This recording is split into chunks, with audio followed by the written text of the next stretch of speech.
રાજધાની એક્સપ્રેસમાંથી ચરસના જથ્થા સાથે પકડાયેલા મુંબઈના દંપતીને 10 વર્ષની સજા તથા 1 લાખનો દંડ ફટકાર્યો છે।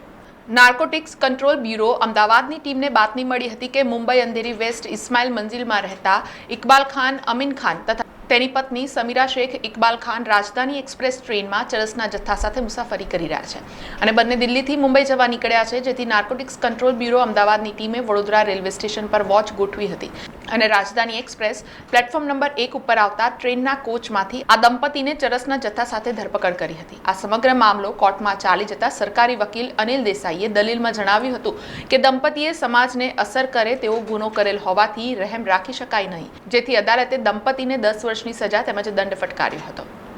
બે આરોપીઓ જમ્મુથી મુંબઈ મુકામે વાયા વડોદરા થઈને જઈ રહ્યા છે અને તેઓ માદક પદાર્થ ચરસ પોતાની સાથે લઈ જઈ રહ્યા છે તેવી માહિતી એનસીબી નાર્કોટિક્સ કંટ્રોલ બ્યુરો અમદાવાદને મળેલી હતી અને એ માહિતીના આધારે, એ બાતમીના આધારે એનસીબીએ પોતાની ટીમ બનાવી વડોદરા રેલવે સ્ટેશન ઉપર આવી અને આ તપાસ માટેની ગોઠવણ કરેલી હતી। એનસીબીની ટીમે રાજધાની એક્સપ્રેસ વડોદરા રેલવે સ્ટેશને આવતા જે બે આરોપીઓ બેઠેલા હતા, બે ઈસમો બેઠેલા હતા, તેઓને પૂછપરછ કરતા બાતમી મળેલી તે બાબતની પૂછપરછની અંદર તથ્ય જણાઈ આવતા તે લોકોના નામ પૂછતા ઇકબાલ અમીન ખાન અને તેની પત્ની સમીરા ઇકબાલ ખાન, આ લોકો બંને જણ ચરસનો જથ્થો ગેરકાયદેસર રીતે 8 કિલો જેટલો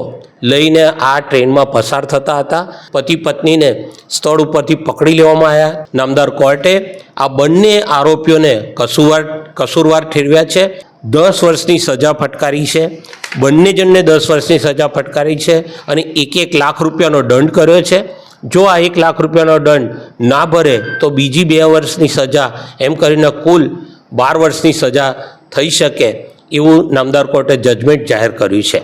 સમાચારોના સતત અપડેટ માટે TNN ન્યૂઝને YouTube પર સબસ્ક્રાઇબ કરી બેલ આઇકોન પ્રેસ કરો અને અમારી સાથે જોડાયેલા રહો Facebook, Instagram અને Twitter ઉપર।